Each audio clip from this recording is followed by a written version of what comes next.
Shalom Aleichem. Bapak Yahweh memberkati saudara. Saya pada pagi hari ini akan menyampaikan satu materi yang saya beri tema 5 batu. Kalau saya lihat saudara-saudara, jarang orang yang meneliti kenapa 5 batu. Paling-paling orang hanya menyoroti bahwa Daud melontarkan umban itu pakai batu. Memang betul. Tetapi tidak pernah mikir kenapa harus 5. Tetapi yang dipakai cuma 1. Nah, kita akan baca saja ayatnya saudara. Mari Bapak Ibu saudara membaca dengan suara keras. Ya. 1 Samuel 17 ayat 40 dengan suara yang kompak dan keras. 1, 2, 3.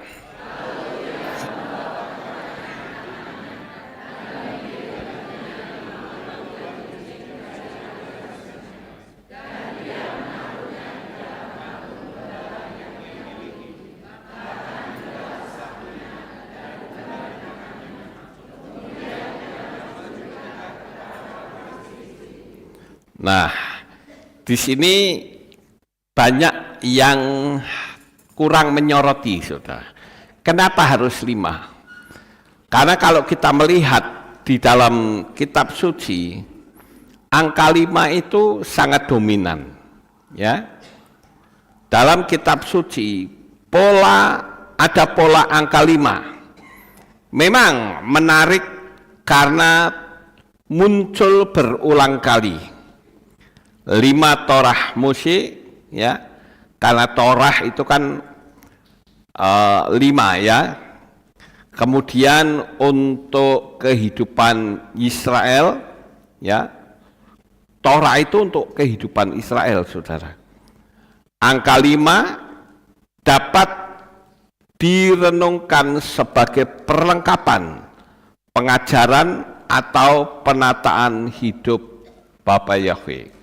Ya, seperti kita ketahui bahwa kita sudah bersama-sama belajar Torah, ya, dari mulai Bereshit, Shemot dan sebagainya. Saya ingin supaya kita bisa fokus pada angka 5 ini, saudara. Kenapa saya juga pernah mengajarkan tentang hukum Loa, yaitu 5 kali 5. Kenapa harus 5? Kenapa tidak 6 saja? Karena itu adalah pola dari kitab suci. Walaupun sebagian orang ada yang mengatakan itu tidak sesuai. Ya, karena memang mereka tidak mengerti hukum alam semesta dan pola Torah.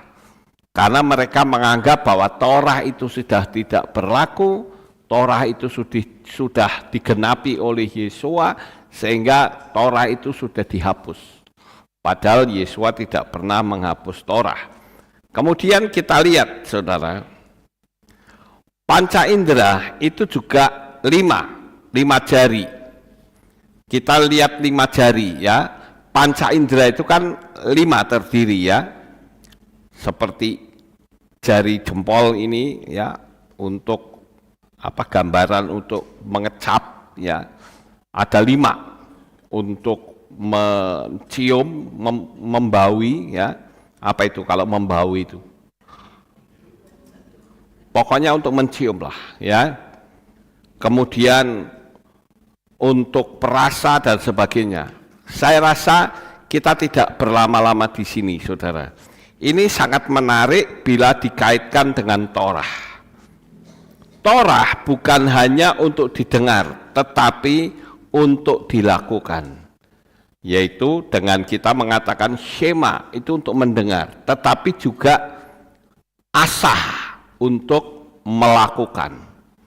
Jadi kalau kita belum memenuhi kriteria ini, kita belum sah di hadapan Tuhan menjadi pelaku-pelaku Torah. Tetapi yang terjadi sekarang justru mereka menghapus Torah. ya, tapi kita tidak. Kita akan fokus kepada angka 5, saudara, yaitu 5 roti dan 2 ikan. Ya, kenapa harus 5 roti? Apa yang sedikit itu menjadi cukup? Dalam kisah 5 roti dan 2 ikan, seperti di dalam kitab Matius, angka 5 kembali muncul. Ya. Kemudian 5 roti itu diberikan, diberkati, dipecahkan, dibagikan menjadi cukup bagi banyak orang. Saudara ikuti urutan-urutannya ya. Pertama mereka atau Yesua mendapatkan 5 roti dari seorang anak kecil, 5 roti dan 2 ikan. Kemudian setelah diberkati, setelah diberikan kepada Yesua, kemudian diberkati. Roti itu diangkat dan didoakan diberkati. Kemudian dipecah-pecahkan. Setelah itu dibagikan dan menjadi cukup bagi banyak orang. Padahal kitab suci mencatat waktu Yesua memberi makan itu berapa banyak, saudara? 5.000. Itu sesuatu yang mustahil. Padahal mereka ya kalau misalnya dibagi-bagi 5 roti dan 2 ikan untuk orang segitu banyak ya saupil-upil, saudara. Ya, tapi karena sudah diberkati bisa berlipat, terjadi multiplikasi. Saya percaya sekalipun saudara memiliki karunia atau talenta yang sedikit, saya yakin jika itu diserahkan kepada Tuhan, maka itu akan bermultiplikasi. Ya, apa yang ada di tangan kita mungkin sedikit, tetapi diserahkan kepada Yahweh, Dia dapat memakainya jauh melampaui kemampuan yang bisa kita pikirkan. Jadi hari ini tidak boleh lagi kita mengatakan, Tuhan, saya punyanya sedikit.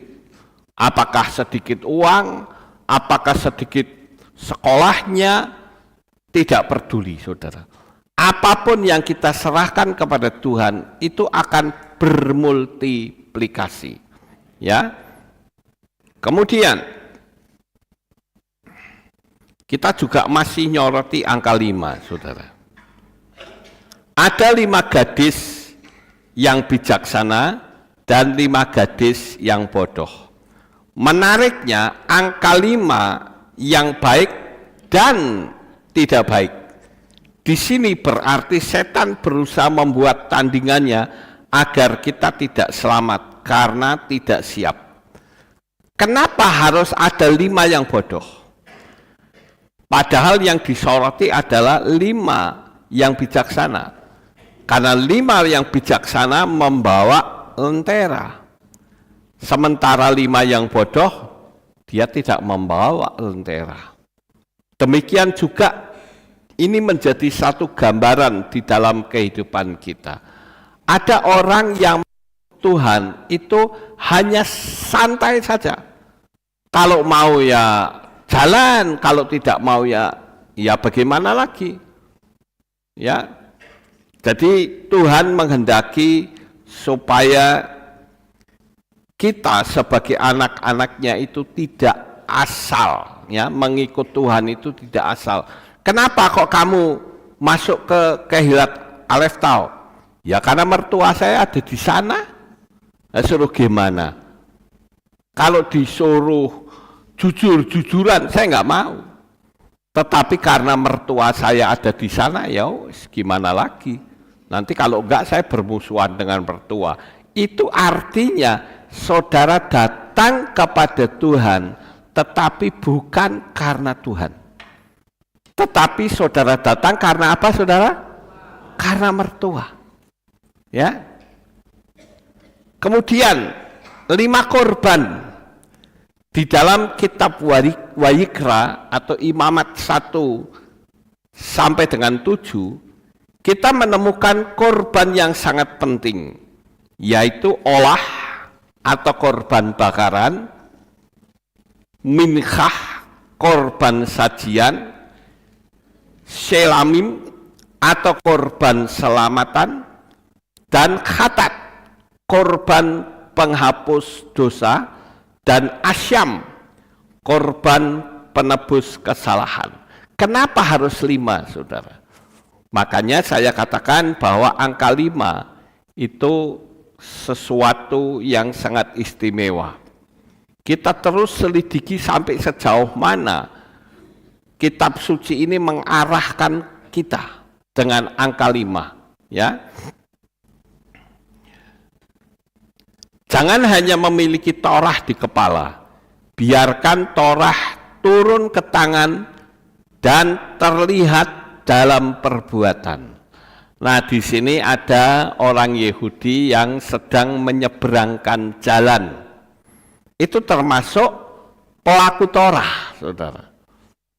Misalnya saja, ada kalau saudara mau ke Kehilat, waktu mau berangkat, kok lihat ada jemaat yang jalan kaki. Saudara, kalau bawa mobil ya cobalah berhenti sejenak. Ya, ayo ikut sekalian ke Kehilat daripada jalan. Itu termasuk menjadi pelaku Torah, saudara. Ada orang yang kekurangan makanan, mereka tidak punya uang untuk membeli makanan, kita juga wajib memberi. Itu juga melakukan Torah. Bahkan kitab suci mengatakan, jika itu musuh kita sekalipun, kitab suci mengatakan kita harus memberi makan mereka. Itu ajaran Yesua, makanya Yesua disebut sebagai Torah Chaim.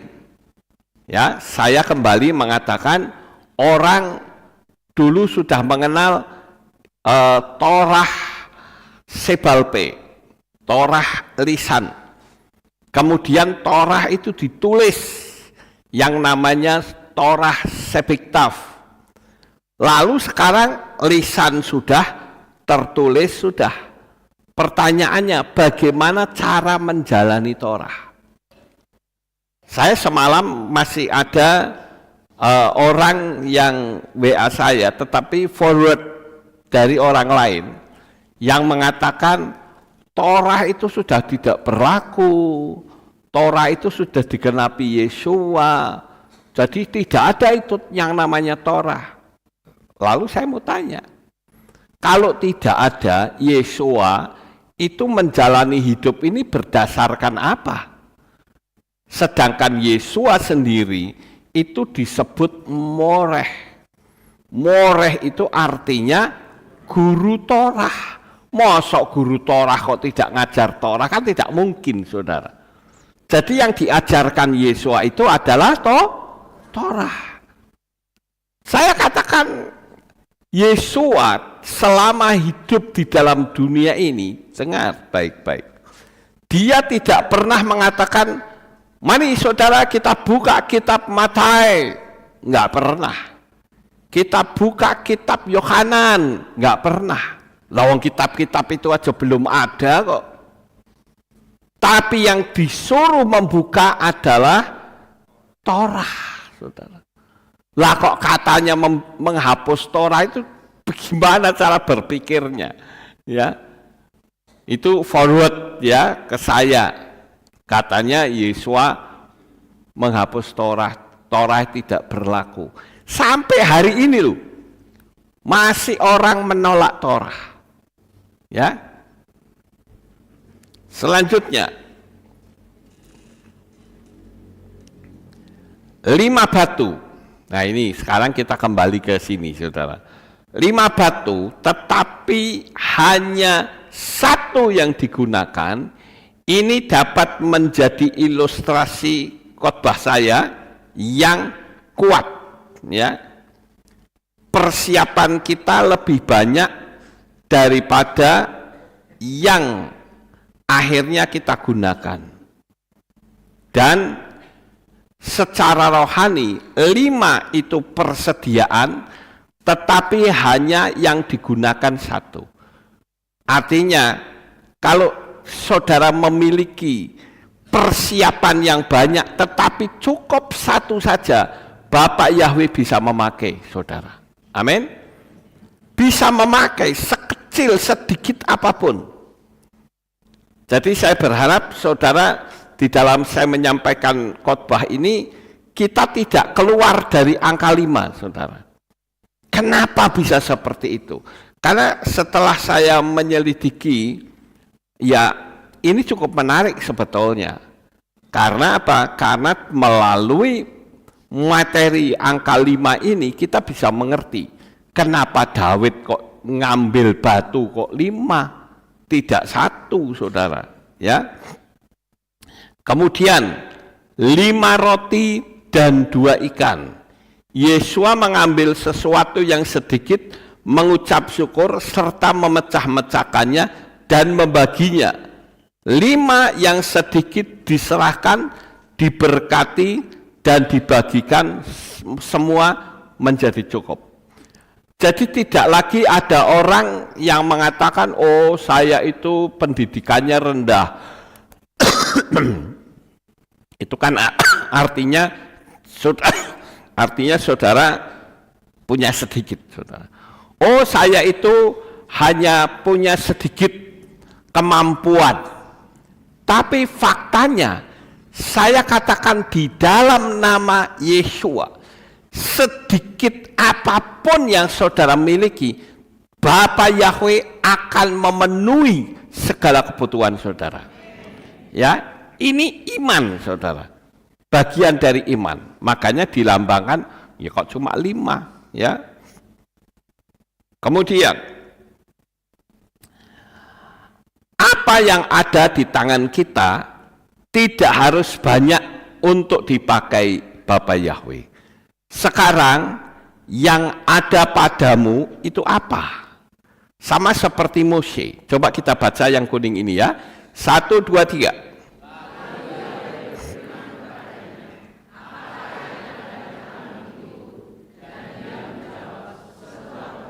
Nah, cuman sebuah tongkat. Sekarang saudara bayangkan, sebuah tongkat dipakai untuk melawan Fir'aun. Itu kan sesuatu yang mustahil. Mungkin kalau Mose punya senapan mesin misalnya, wah itu kita bilang, oh layak. Kalau Mose menghadapi Fir'aun dengan senapan mesin. Tapi kan zaman itu belum ada senapan mesin. Tetapi dia cuman punya tongkat. Dan Bapa Yahweh katakan, kamu apa yang ada di tanganmu? Tongkat. Tetapi melalui tongkat bisa terjadi mujizat. Ular daripada Fir'aun itu akhirnya dimakan oleh ular-ular tongkatnya Mose. Jadi pada waktu Mose menjadikan tongkat itu menjadi ular, Fir'aun mengatakan, gampang itu mainan anak kecil. Ya, saya aja bisa, ahli sihir, bikin saudara. Kenapa tidak membuat sesuatu makhluk lain misalnya untuk menelan ularnya Mose? Kenapa tidak seperti itu? Kenapa yang terjadi mereka bikin ular juga? Karena setan itu selalu mencontoh. Ya, sekali lagi, setan itu selalu mencontoh. Cuman dari sisi negatif. Kalau Mose ya menjadikan tongkat menjadi ular, dan Fir'aun membuat seperti itu yang sama, tetapi ularnya Fir'aun dimakan oleh ularnya Mose, saudara. Saya berpikir setan itu selalu meniru. Jadi jangan heran jikalau gerakan setan dan gerakan Tuhan itu ya sekitar, kalau kita bayangkan itu 11-12 lah, sedikit ya, tipis sekali, bukan 11-200 misalnya, tidak, Tapi 11, 12 sangat sedikit sekali. Bahkan banyak sampai anak-anak Bapak Yahweh itu tidak bisa membedakan ini berasal dari Tuhan atau berasal dari setan. Sampai di sini paham saudara? Bahwa setan selalu bikin tiruan. Selalu apa saja ditiru. Ya. Seperti hukum 55 itu kan berasal dari Tuhan, saudara. Karena semua mengambil dari kata 5. Tetapi setan juga bikin tandingannya. Dia coba untuk menghambat, yaitu dengan munculnya pikiran liar yang ada di dalam pikiran kita, di dalam hati kita, dia coba untuk menghambatnya. Ya. Kemudian kita lihat lagi tentang 5, kata 5 ya. 5 talenta.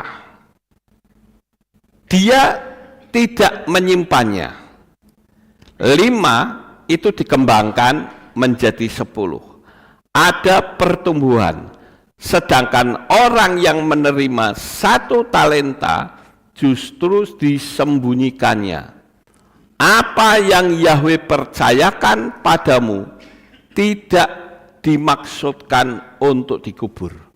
Jadi semua orang itu diberi talenta. Talenta itu gambaran, ya. Walaupun talenta itu kan nama mata uang, berapa talenta gitu. Tapi talenta itu sendiri sebagai simbol karunia yang Tuhan berikan kepada kita, bakat yang Tuhan berikan kepada kita. Sekarang pertanyaannya adalah, bakat saudara apa? Saya melihat di gereja-gereja umum, saudara, yang saya perhatikan, ada orang yang berusaha untuk maju. Itu dihambat luar biasa oleh gembalanya. Lah kalau di sini malah tak kasih kebebasan, kembangkan bakatmu seluas-luasnya. Yang saudara yang pinter main musik, gunakan musik. Saudara yang pinter misalnya dekor, gunakan itu. Kenapa kadangkala suka sudah saya tak jadi jemaat biasa saja. Kenapa talenta itu dikubur, saudara? Kenapa harus dikubur? Kenapa tidak dikembangkan? Padahal kitab suci mengatakan talenta itu harus dikembangkan. Dari 5 bisa menjadi 10, kan gitu, saudara. Sama seperti saya lah, kalau saya bertobat, ya terima Tuhan, kemudian saya tak jadi jemaat biasa saja, saya tak duduk manis, manasi bangku gereja misalnya, ya saya tidak akan menggembalakan seperti sekarang, saudara. Saya tidak akan memimpin jemaat untuk menjalani kehidupan sesuai dengan firman Tuhan. Karena yang saya lakukan hanya duduk manis. Coba saudara ngomong pada diri sendiri, tanya, aku itu punya talenta apa saja nih? Saya yakin semua saudara yang di sini itu punya talenta yang luar biasa. Punya karunia yang Tuhan berikan sekecil apapun. Lawang senyum saja itu merupakan talenta kok. Coba saudara jadi penerima tamu sebagai usher. Kalau tidak ada senyum, besengut saja, orang datang juga enggak terima berkat, saudara.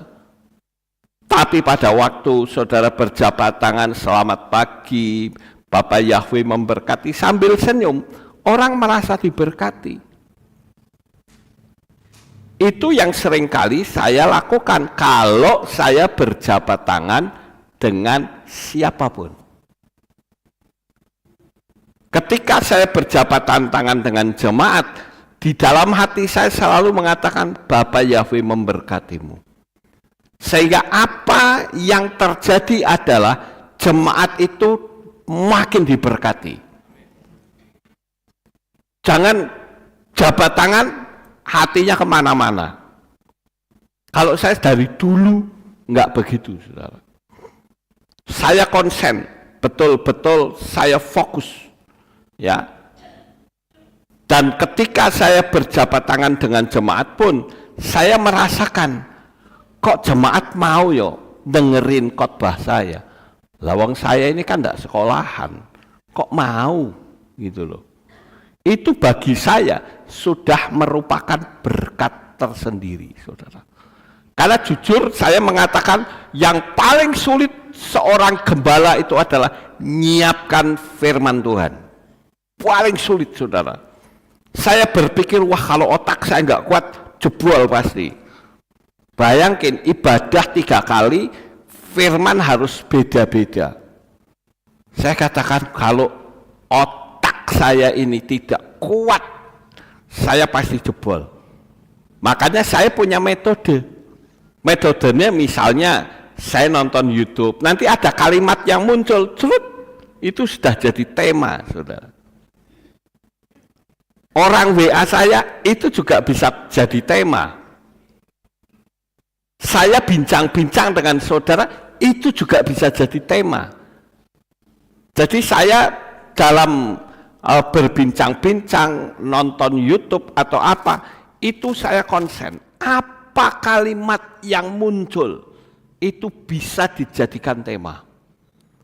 Karena jujur, kalau orang yang mengatakan, ya, oh khotbah itu gampang, ya asal nyontek ya gampang, tapi kalau bagaimana kita bisa memberi makan kepada jemaat sesuai dengan firman Tuhan, itu saya katakan sulit, saudara. Makanya kadangkala ya saya bolak-balik istri saya bilang, ayo makan pap, aduh, mau makan, perutnya sih pingin makan, saudara, tetapi otaknya putar terus. Itu yang saya lakukan tiap-tiap hari.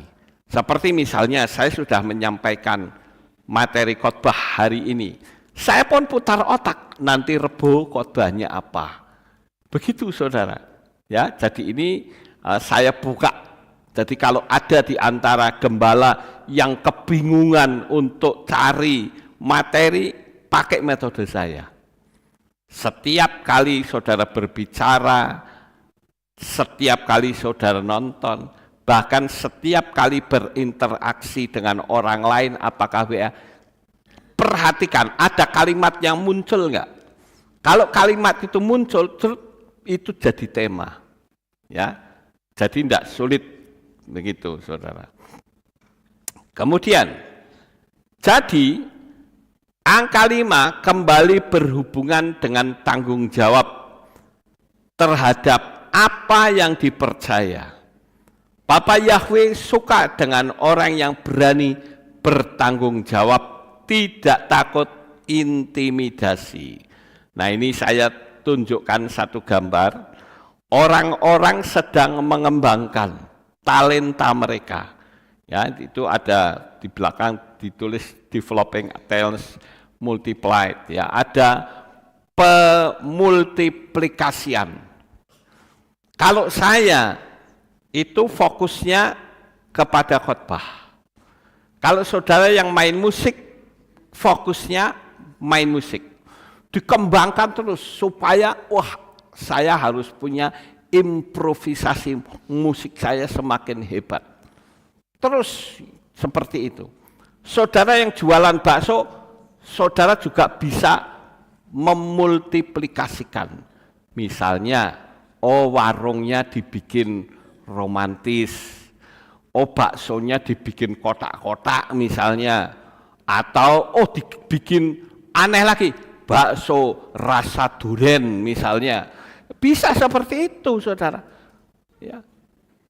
Yang punya toko juga begitu. Bagaimana caranya supaya toko saya menarik?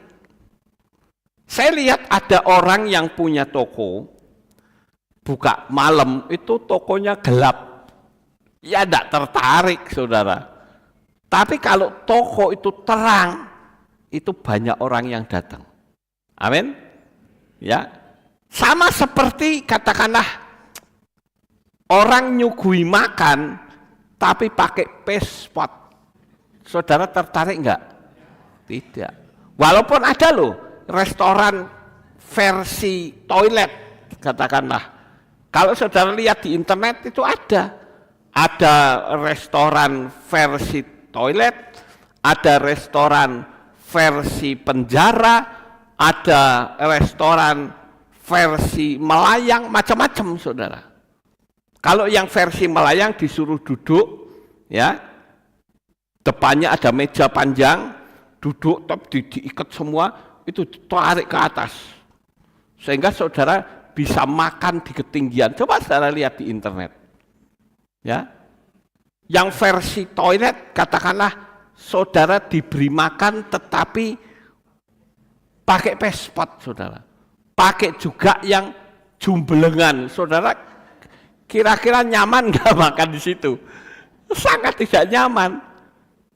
Padahal baru loh saudara, ya, bukan bekas, baru. Tapi pikiran kita, wah, seenak apapun, nggak nyaman saudara. Begitu juga kalau kita, sehebat apapun, kalau tidak kita terus berimprovisasi, mengembangkan, orang nggak tertarik, ya, bahkan mungkin jadi ejekan saudara. Seperti saya, mas, katakanlah saya bisa ngedram, tapi tidak pernah dikembangkan, banyak diketawain orang. Pak Lukas mainnya drum, duk cek, cuman gitu totok. Karena apa? Tidak dikembangkan. Kalau saya mengembangkan, bisa lebih pandai lagi. Sampai di sini saudara paham? Jadi yang sedikit, yang cuman 5 itu bisa bermultiplikasi. Ya, kita lanjut. Nah, ada 5 suami di dalam kitab Yohanan 4 ayat 18. Perempuan Samaria berkata, dia tidak mempunyai suami. Dan Yesus menjawab, ayo kita baca lagi yang kuning ya, 1, 2, 3.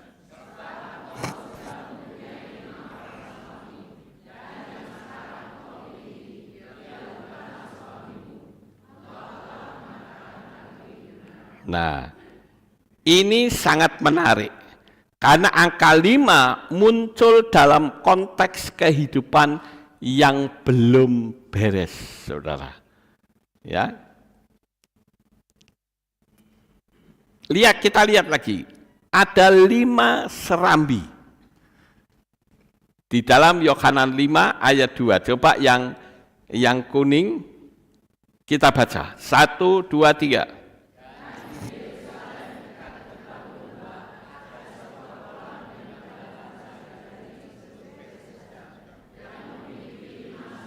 Nah, 5. Kenapa 5 itu selalu muncul, saudara? Pernah nggak saudara mikir, kenapa ya kok 5 selalu muncul? Mungkin saudara nggak ngeh ya, baca kitab suci berulang kali tapi nggak ngeh, iya yo, kenapa kok 5 itu muncul? Ya. Dan di sana ada orang sakit. Kemudian Yesus datang dan menyembuhkan yang sudah sakit 38 tahun. 5 serambi, tempat orang menunggu. Yesus datang, terjadi pemulihan.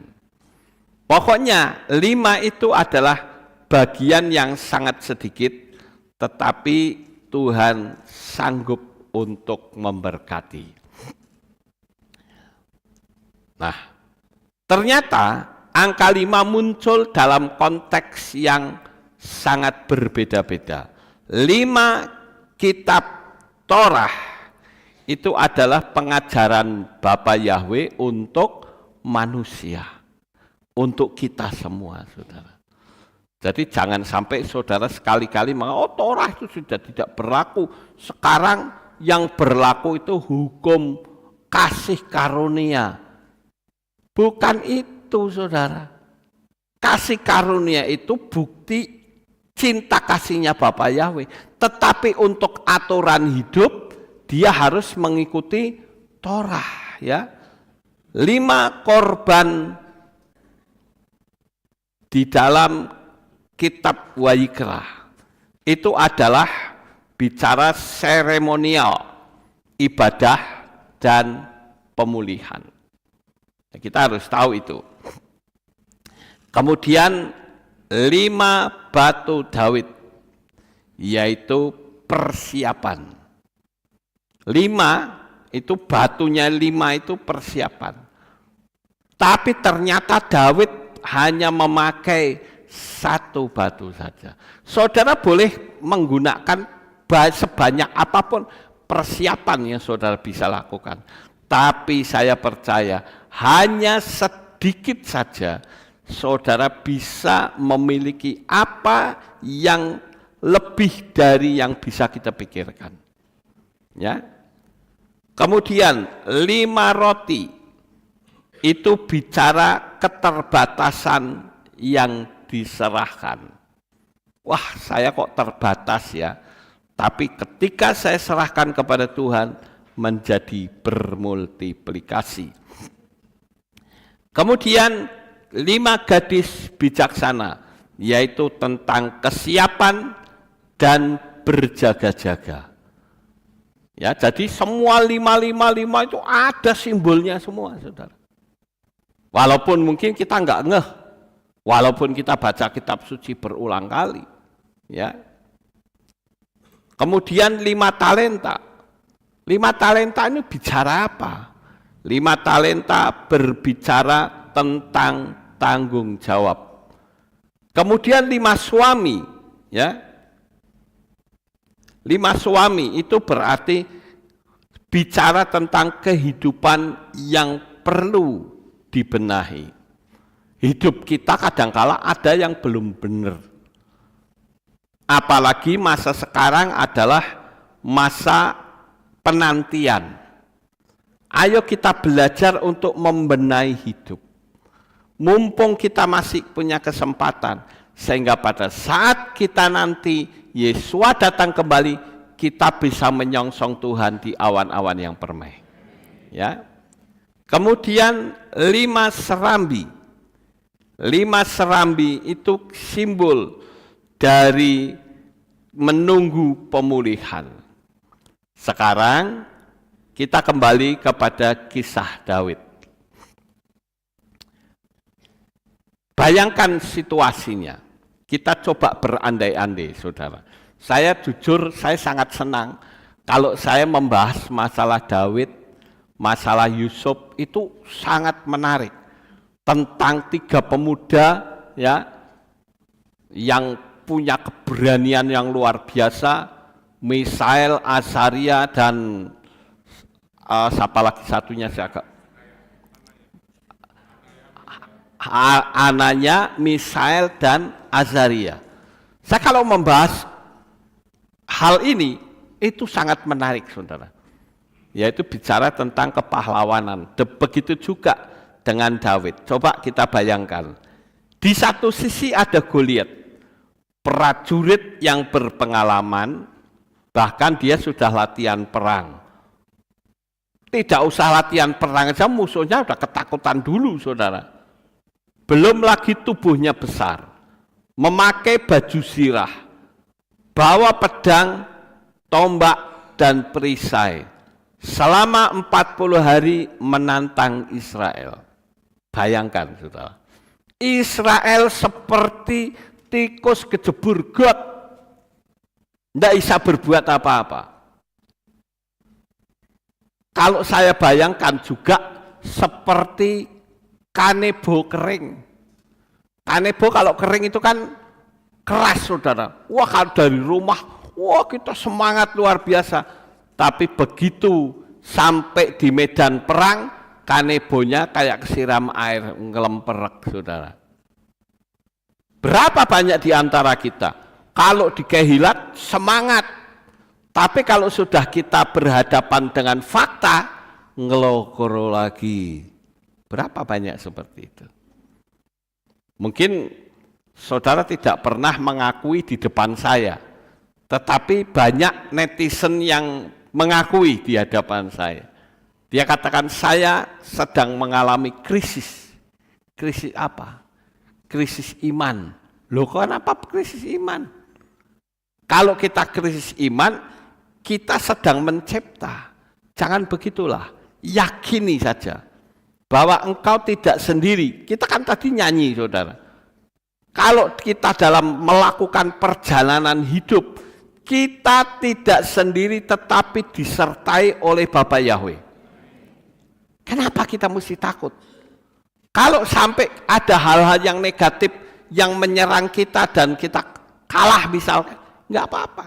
Karena kekalahan itu bisa membelokkan jalan kita menuju kepada visi. Kita lanjut. Di sisi lain, kita lihat Daud, saudara.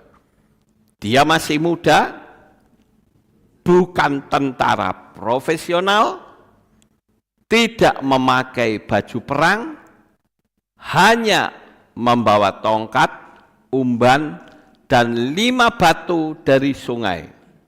Secara manusia, pertandingan ini bahkan bukan pertandingan. Ini tidak seimbang. Saya ambil contoh misalnya.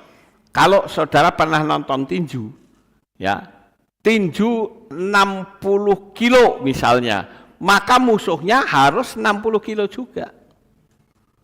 Tinju kelas berat, ya musuhnya kelas berat. Tidak mungkin tinju itu musuhnya kelas berat, tetapi dianya kelas bulu. Kan tidak mungkin, saudara. Harus ada perimbangan. Tetapi ini, Daud dengan Goliat itu sangat tidak seimbang. Kalau kita pikir secara logika, pemenangnya siapa, saudara? Goliat. Kita harus mengakui itu. Pemenangnya pasti Goliat. Lihat badannya gede, orang Israel seluruh ketakutan. Dari rumah itu semangat bersama Saul. Begitu lihat Goliat, wah, mereka sudah ketakutan. Apalagi kalau saudara melihat, ya, keturunan Filistin ini orangnya gede-gede, saudara. Seperti apa yang saudara lihat di dalam kitab Tawarikh, ada yang namanya Sipai. Sipai itu sama dengan Goliat, gedenya, saudara. Kemudian ada lagi Lahmi. Bahkan kitab suci menulis Lahmi itu jarinya ada 6, ya. Itu juga keturunannya sama seperti Goliat, saudara. Musuhnya gede-gede seperti itu. Tapi saya katakan, sebesar apapun, selama kita bersama dengan Bapa Yahweh, pemenangnya tetap kita. Amin. Ya.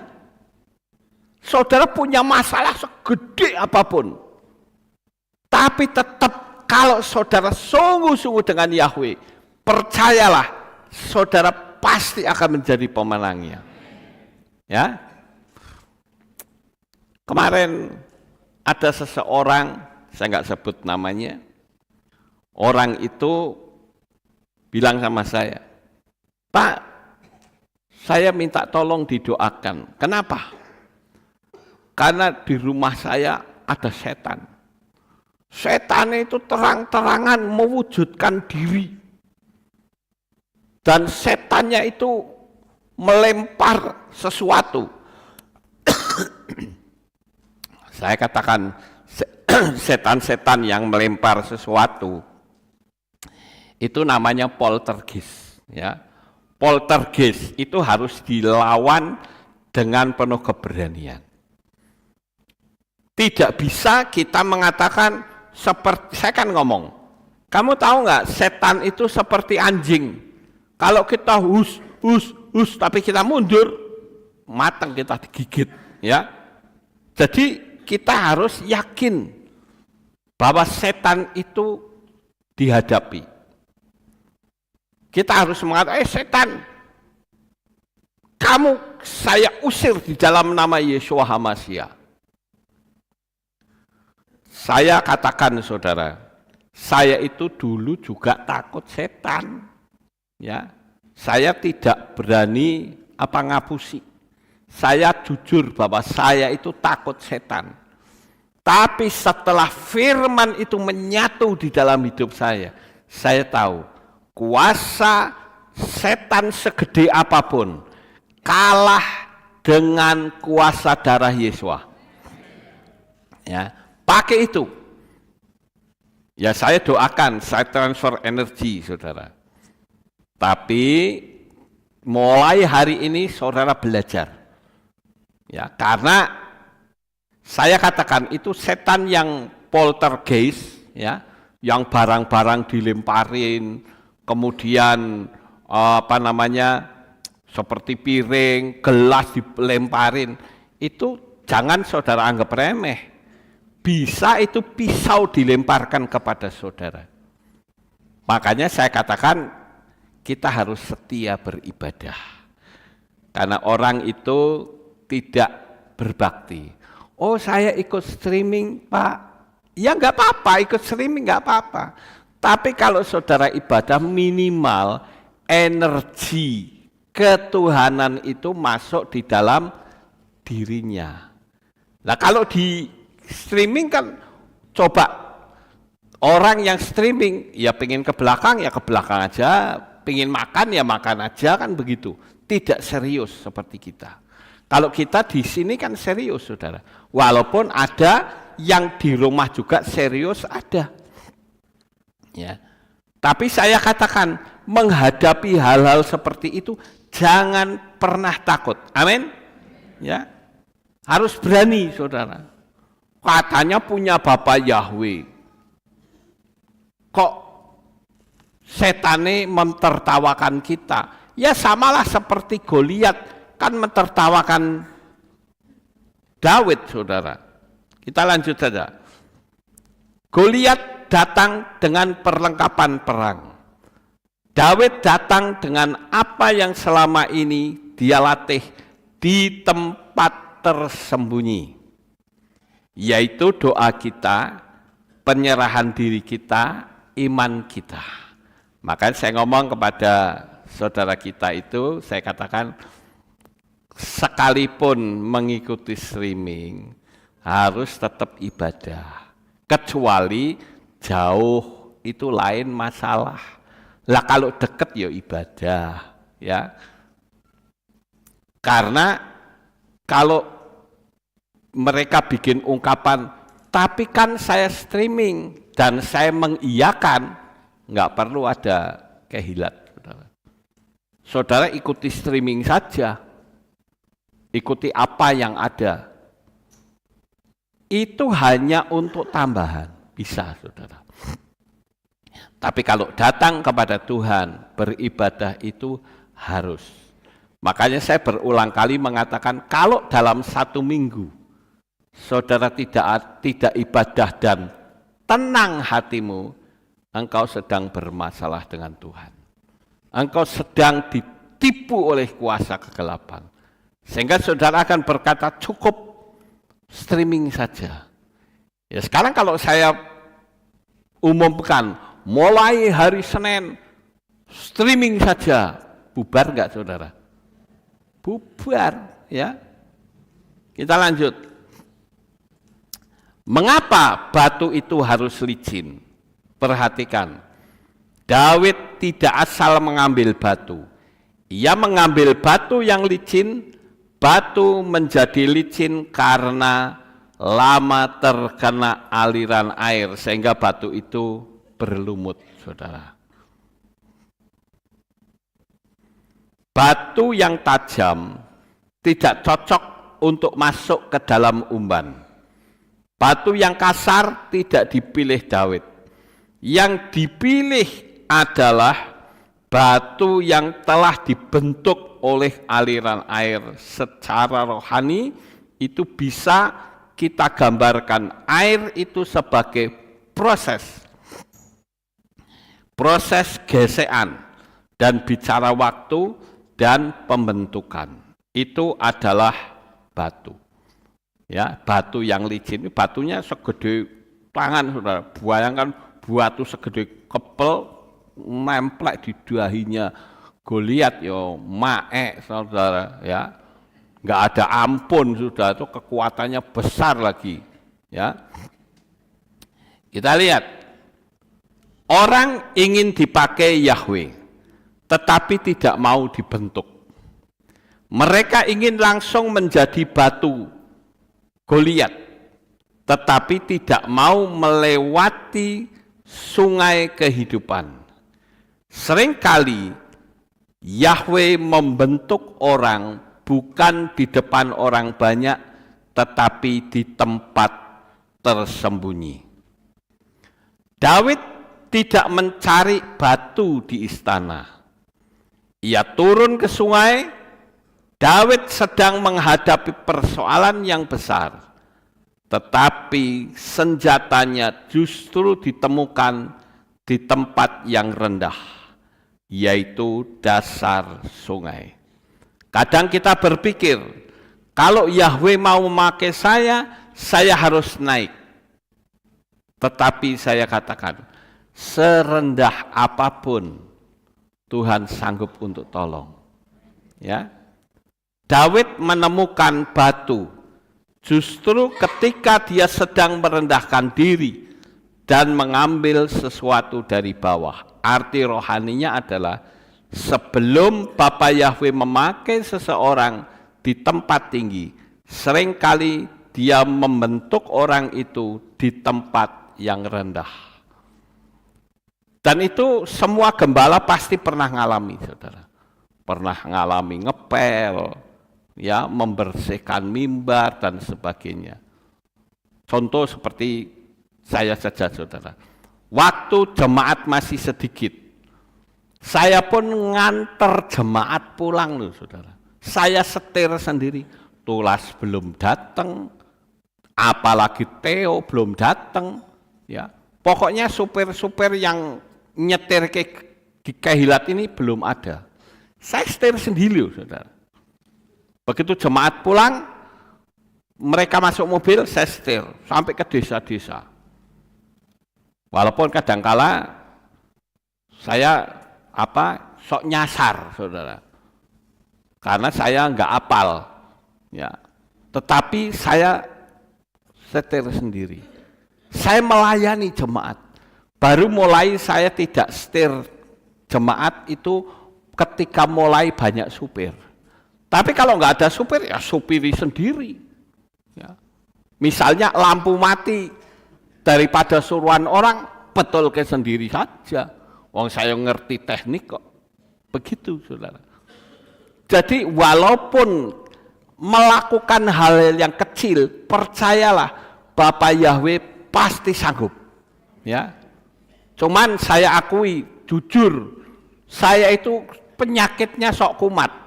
Yaitu apa? Penyakit males, saudara. Seringkali itu seperti lampu di tangga itu kan mati, saudara. Itu kalau betulin, aduh males, karena harus duduk-duduk, sininya sok pegel. Jadi males nanti aja. Nah sekarang sudah bisa selesai, saya perbaiki, seperti itu. Ya. Tapi sekalipun malas, saya ngerjakan yang lain.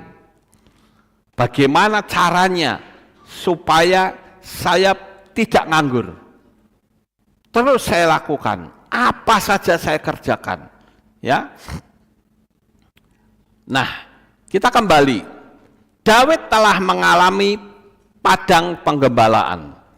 Tidak ada kamera, tidak ada penonton, tidak ada tepuk tangan, tetapi di sana dia belajar keberanian, belajar ketekunan, belajar mempertanggungjawabkan kehidupan para domba, menghadapi singa, menghadapi beruang, menggunakan umban. Jadi dia pakai umban itu sudah biasa, saudara. Makanya singa, beruang itu takut, saudara. Walaupun kadangkala Daud memakai kecapi. Daud kadangkala menggunakan seruling.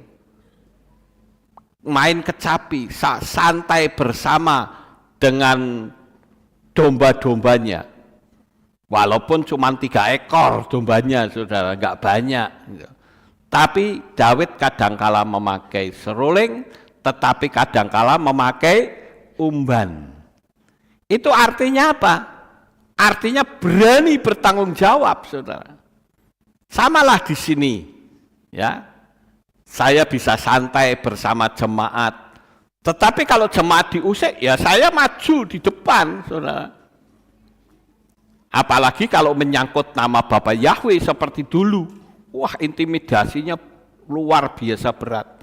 Dari ormas yang mengintimidasi, dari kepercayaan lain yang mengintimidasi, dari organisasi yang saya ikuti yang mengintimidasi. Wah, intimidasi itu banyak sekali. Cuman saya bilang, saya sudah mengerti bahwa nama Yahweh adalah nama yang benar. Kalau mau ribut, boleh mau cara kasar atau halus. Saya harus berlaku seperti Daud main umban. Tetapi kadangkala saya juga harus lembut bermain kecapi. Itu wujud tanggung jawab saya kepada jemaat. Karena saya ingin tidak boleh ada jemaat yang binasa. Seperti kemarin ada 2 orang WA saya. Pak Lukas sudah tahu belum? Kalau di Facebook itu ada orang yang sedang mengolok-olok Pak Lukas katanya. Pak Lukas itu cari duit karena apa? Panggil nama Yahweh. Ya. Pak Lukas itu sok kayak cari sensasi. Sudah tahu apa belum? Saya bilang belum. Terus dikerop, dikirim ke saya. Saya kasih jawaban, ya sudahlah, enggak apa-apa. Kalau dia memang senang dan puas dengan mengolok-olok saya, ya oke, silahkan saja. Tapi untuk apa saya menanggapi orang-orang yang berenergi negatif? Amin. Padahal ya channelnya itu tulisannya kayak berbau Torah, saudara. Tetapi dia mengolok-olok katanya. Ya mungkin ada sambungannya ya sebagai pengrusak kekristenan. Dulu saya pernah berdikasi predikat seperti itu, saudara. Pengacau katanya. Itu dedengkotnya itu Lukas itu suka ngacau itu.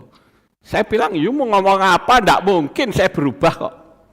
Karena saya sudah punya prinsip bahwa di dalam kehidupan ini yang jadi juru selamat adalah Yahweh. Amin. Saya disuruh berubah, ya langkai dulu mayat saya. Ya. Kalau saya mah gampang, saudara. Mosok saya disuruh berubah, disuruh nyembah yang lain, bagaimana, saudara? Tapi banyak pendeta-pendeta yang ditanya ngerti, tapi tidak punya nyali, saudara. Lah apa itu? Jemaatnya kan kasihan. Pernah ada yang saya injili, jemaatnya mengatakan, saya mah terserah Pak Gembala saya. Lah nek gembalamu sesat, nek gembalamu nyemplung jurang, ya kamu ikut nyemplung jurang. Jangan begitulah. Kita harus punya prinsip, ya. Kita lanjut, saudara. 5 batu bukan berarti Daud tidak percaya. Orang sering bertanya, kalau Daud yakin Yahweh akan menang, mengapa dia mengambil 5 batu? Apakah dia memperkirakan akan gagal? Bisa saja pertanyaan itu muncul, saudara. Maka jawabannya adalah justru Daud percaya, ya, kepada Goliat. Oh, justru Daud berkata kepada Goliat, ya. Sorry, saya salah baca. Makanya tak tulis-tulis terus supaya saya kadang tidak bisa salah ngomong, ya. Kalau dituliskan saya salah, saudara yang membetulkan, ya. Justru Daud berkata kepada Goliat, engkau mendatangi aku dengan pedang dan dengan tombak dan dengan lembing. Tetapi aku datang kepadamu di dalam nama Yahweh Sebaot, Elohim barisan Israel yang telah engkau cemooh. Jadi kepercayaan Daud bukan kepada 5 batu, kepercayaannya ada pada Yahweh. Dan batu itu hanyalah alat. Paham saudara?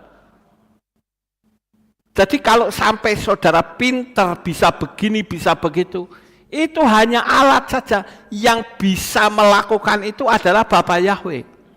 Sehingga kita tidak bisa sombong, saudara. Oh, itu karena kebisaanku, kehebatanku, ku. Bukan itu. Yang bisa itu hanya Bapa Yahweh. Kalau sampai kita diberikan kemampuan bisanya itu adalah alat saja, lain tidak. Amin. Ya. Iman bukan berarti tidak menggunakan alat. Ya. Iman berarti mengetahui siapa yang menjadi sumber kemenangan. Daud memakai umban. Umban itu adalah alat. Noah memakai bahtera. Bahtera itu juga alat. Mose memakai tongkat, tongkat juga alat. Simpson memakai rahang keledai, rahang keledai itu juga alat. Daud memakai batu, batu itu juga alat, saudara. Yahweh dapat memakai sesuatu yang sederhana untuk melakukan sesuatu yang luar biasa. Sekecil apapun, mungkin orang melecehkan saudara, jangan pedulikan. Bersama dengan Bapa Yahweh, engkau akan lakukan perkara-perkara besar. Ya, ya boleh tepuk tangan, haleluya. Nah, sekarang kita berbicara, ada 5 batu. Batu pertama itu bicara tentang ketaatan. Daud datang karena ayahnya menyuruh dia membawa makanan kepada saudara-saudaranya. Bayangkan kalau Daud berkata, aku bukan tentara, mengapa aku harus pergi? Dan dia pergi mengantar makanan. Tetapi ketaatan kecil itu membawanya kepada kesempatan yang besar. Kitab suci mengatakan bahwa jikalau engkau setia kepada perkara-perkara yang kecil, maka Tuhan akan mempercayakan kita kepada perkara-perkara yang besar. Percayalah itu saudara. Ya, pokoknya kita lakukan seperti apa kata Rabi Saul ya. Kita lakukan seolah-olah kita sedang melakukan untuk Tuhan. Ya. Kita lanjut. Batu kedua bisa diartikan pengalaman yang tersembunyi. Daud berkata kepada Saul bahwa dia pernah melawan singa dan beruang. Perhatikan sesuatu. Goliat adalah panggung publik. Nah, ini gambarannya, saudara.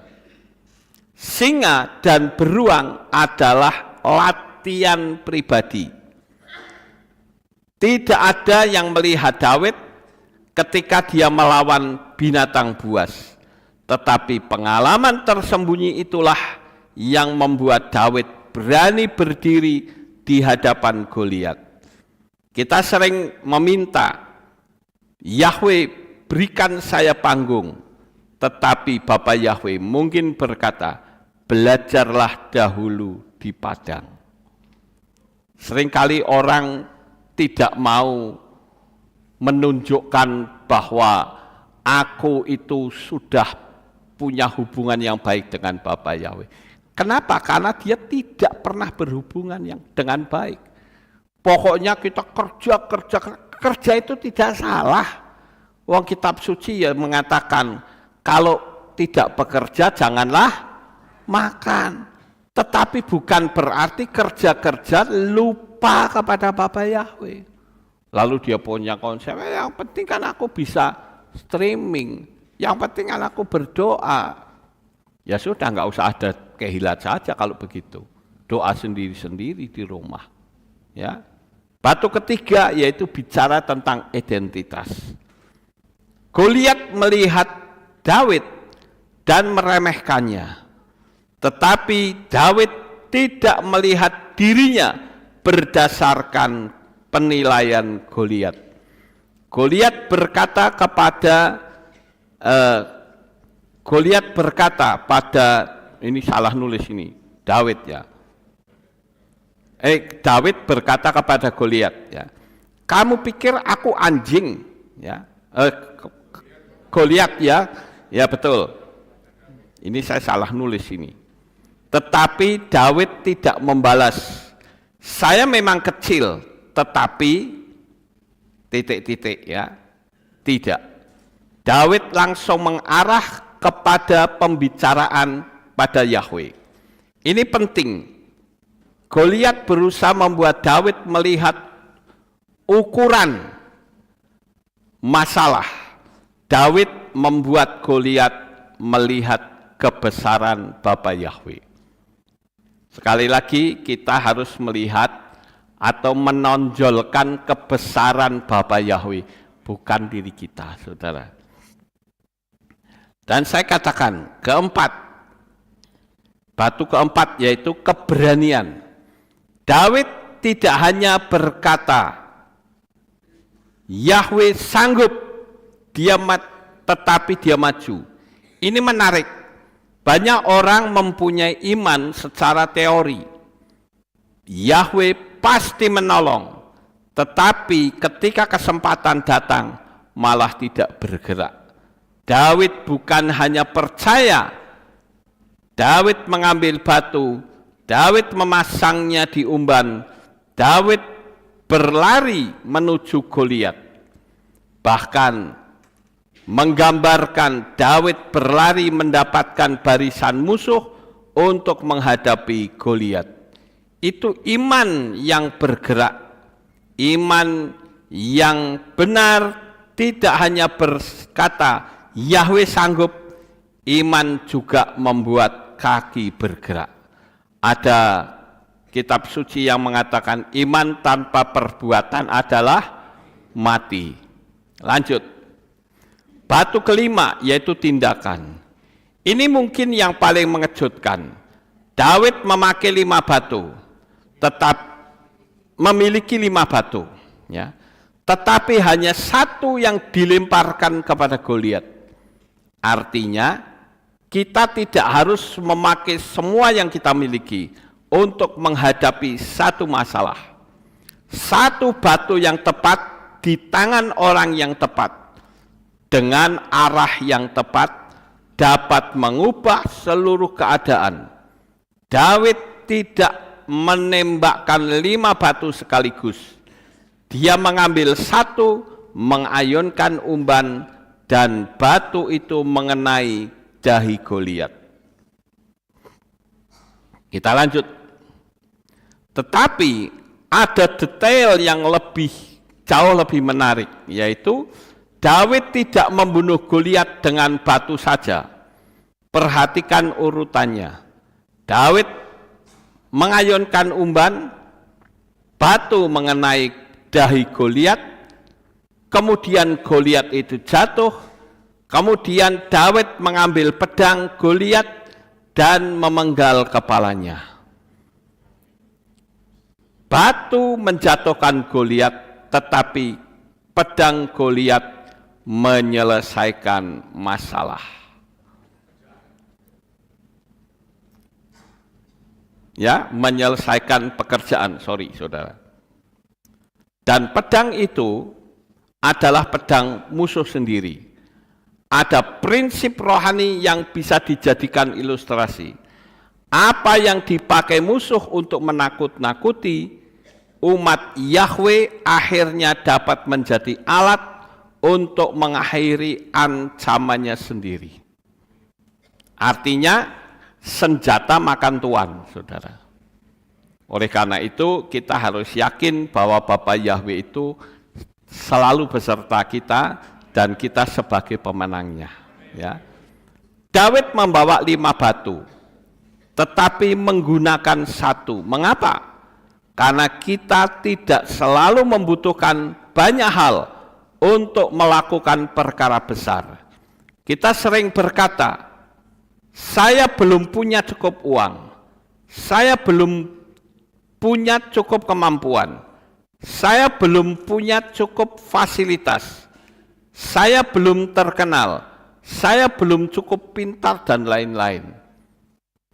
Jangan saudara menggunakan tapi. Kalau ada kata tapi itu sudah parah, saudara. Ada satu yang kontras, yang luar biasa. Goliat mempunyai pedang, tombak, perisai, baju sirah, ukuran tubuh. Daud mempunyai tongkat, umban, 5 batu. Tetapi sesungguhnya ada satu hal yang tidak dimiliki Goliat. Goliat tidak mengenal siapa yang sedang dia lawan. Daud berkata, aku mendatangi engkau dengan nama Yahweh semesta alam. Jadi persoalannya bukan siapa yang lebih besar, tetapi siapa yang berdiri di belakang orang yang sedang bertarung. Coba saudara bayangkan ya, bahwa di dalam kehidupan saudara itu ada satu tangan yang tidak kelihatan mata, tetapi menopang kehidupan saudara. Kita lanjut. Jangan terlalu sibuk menghitung besarnya Goliat, sampai lupa melihat siapa yang menyertai kita. Daud membawa 5 batu, tetapi hanya 1 yang digunakan, karena dia tahu Yahweh bisa memakai apapun yang ada di tangannya. Ini saya gambarkan bahwa ada tangan yang tidak kasat mata yang ikut menopang kehidupan Daud. Demikian juga saya katakan kepada saudara, baik yang ada di sini maupun yang ada di rumah, jikalau ada masalah jangan takut, percaya saja. Ketika kita percayakan penuh kepada Yahweh, bertindak dengan iman, maka engkaulah sebagai pemenangnya. Karena ada satu tangan yang tidak terlihat yang akan menopang kehidupan saudara. Bayangkan, Daud berdiri di pinggir sungai. Dia membungkuk, ya, mengambil 1 batu. Kemudian batu kedua, ketiga, keempat, kelima, yang tidak ada yang menyangka bahwa benda-benda kecil itu akan menjadi bagian dari sebuah kemenangan besar. Siapa yang mengira hanya dengan batu akan dapat membawa Daud menuju kepada kepopulerannya sendiri. Sekecil apapun, saudara anggap itu remeh, tetapi itu bisa lebih populer, membuat saudara lebih populer. Sama seperti saya melihat di YouTube, saudara, itu orang-orang bule yang katanya datang ke Indonesia cuma mau lihat pemandangan, rekreasi. Akhirnya ketika membaur dengan orang Indonesia, mereka bilang, aku tidak mau pulang, aku tidak ingin pulang. Ternyata negara yang ramah itu adalah Indonesia. Apalagi di zaman 17-an seperti ini, suasana seperti ini, ada bule yang naik pucang, lomba karung, makan kerupuk, macam-macam, saudara. Mereka bilang, di negara saya tidak ada yang seperti ini. Jadi bisa lebih kreatif ya, daripada negara Eropa. Bahkan ketika dia naik kereta api, mereka terbengong, saudara. Wah, kereta api di sini kok bersih ya. Sedangkan di New York itu kotor. Banyak orang-orang yang berkelakuan aneh-aneh di dalamnya. Memang di situ ditunjukkan, ya, ada orang yang berkelakuan aneh, yang teriak-teriak sendiri, ada yang kepala jungkir balik. Kalau di sini kan nggak boleh, saudara. Ya. Nah, ini sesuatu yang nampaknya sepele, tetapi itu sangat penting.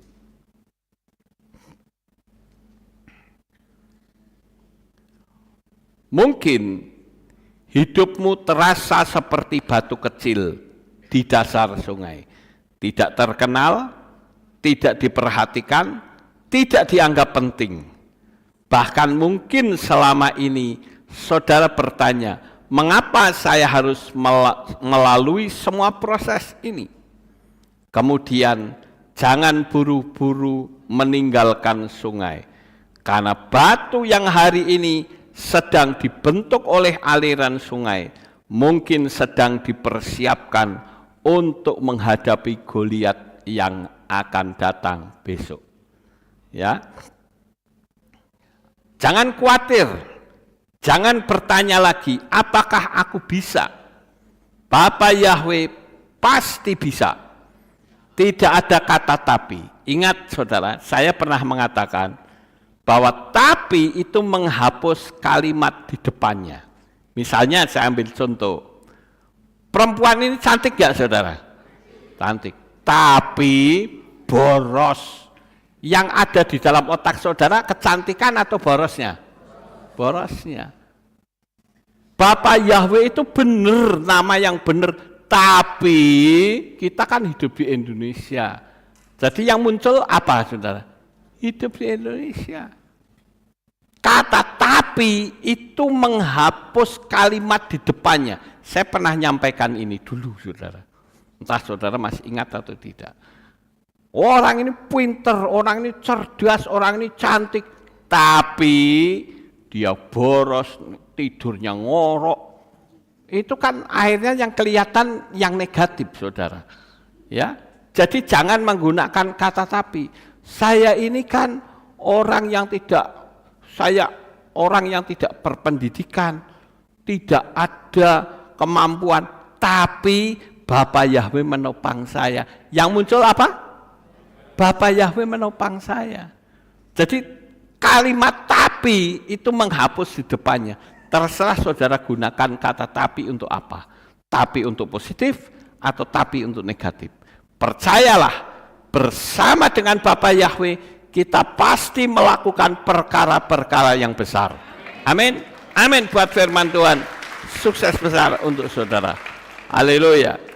Kita tunduk kepala dan kita berdoa. Kami mengucapkan syukur dan terima kasih Bapak Yahweh oleh anugerah dan kasih-Mu yang telah Engkau berikan kepada kami, sehingga kami boleh ada sebagaimana kami ada.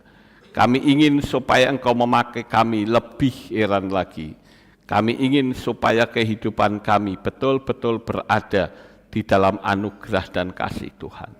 Terima kasih Bapak Yahweh, meteraikan firman ini di dalam hati kami. Walaupun ada banyak kekurangan, tapi kami percaya bersama Engkau kami pasti melakukan perkara-perkara besar. Terima kasih Bapa, di dalam nama Adonai Yeshua HaMashiach kami berdoa. Amin. Kita akan dengar pengumuman. Shalom, berjumpa kembali dalam Aleph Tau Update News. Berikut pengumuman minggu ini.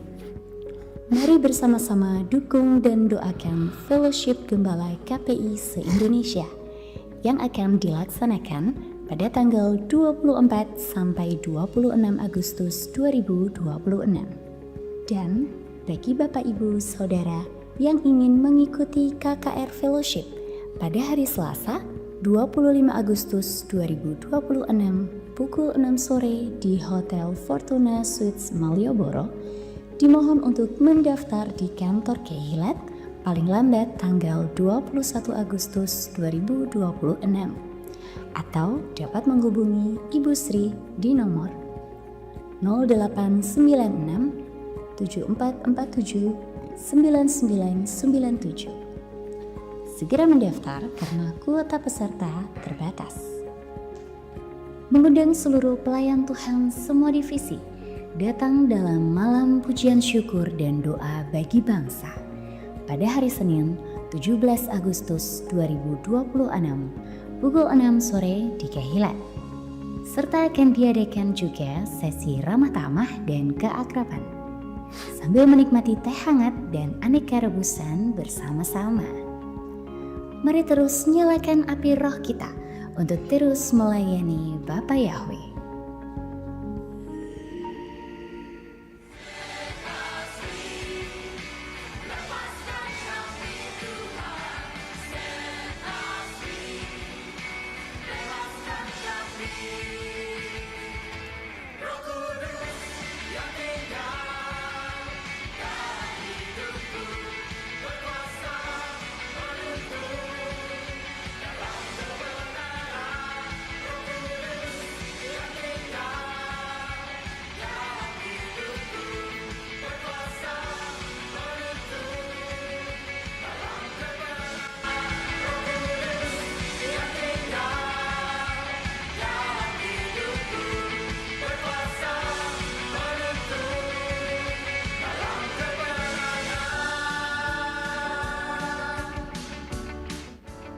Demikian pengumuman minggu ini.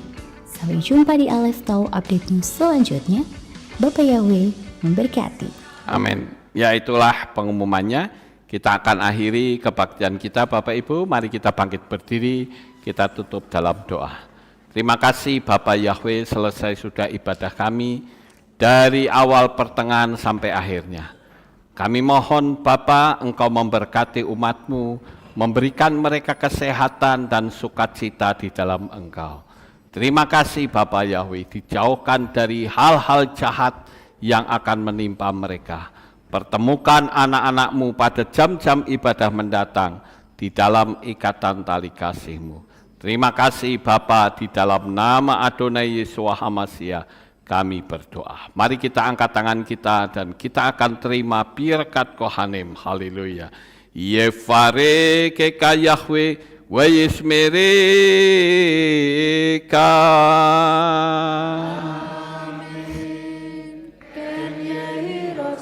Yair Yahweh panau eleka wikuneka.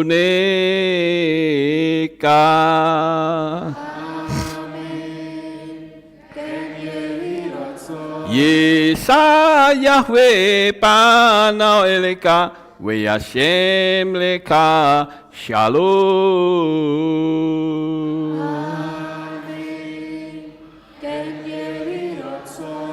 Baruk ata Baer ufaruk ata besateh, diberkatilah engkau di kota dan diberkatilah engkau di ladang. Baruk peri pitnika ufri atmatka ufri femtika shikar ala peka westerot soneka, diberkatilah buah kandunganmu, diberkatilah hasil bumimu dan hasil ternakmu, anak-anak lembumu dan anak-anak dombamu. Baruk tan akau misartika, diberkatilah bakulmu dan tempat adonanmu. Baruk ata boboi kau faruk ata betseteka, diberkatilah engkau pada waktu masuk dan diberkatilah engkau pada waktu keluar. Baruk ata Yahweh Elohenu melek haolam, besem Yeshua HaMashiach waruah hakodes, kile olam faed. Kami sudah berdoa dan mengucap syukur. Amin.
Selamat beraktivitas.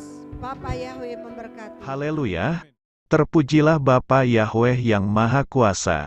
Terima kasih atas kehadiran Bapak Ibu Saudara sekalian dalam ibadah bersama kami di Kehilat Alef Tau Magelang. Doa saya Bapa Yahweh memberkati dengan kesehatan yang sempurna, damai sejahtera dan berkat materi yang semakin melimpah. Kami menunggu kembali kehadiran Bapak Ibu Saudara sekalian pada jam yang tersedia. Hari Sabat jam 5 pagi, hari Minggu jam 6 pagi, hari Rabu jam 6 sore. Siap sedialah sebagai mempelai Hamasiah untuk menyambut kehadiran mempelai pria kita yaitu Adonai Yeshua Hamasiah di awan-awan yang permai. Amen lehitraot. Shalom, sampai jumpa kembali.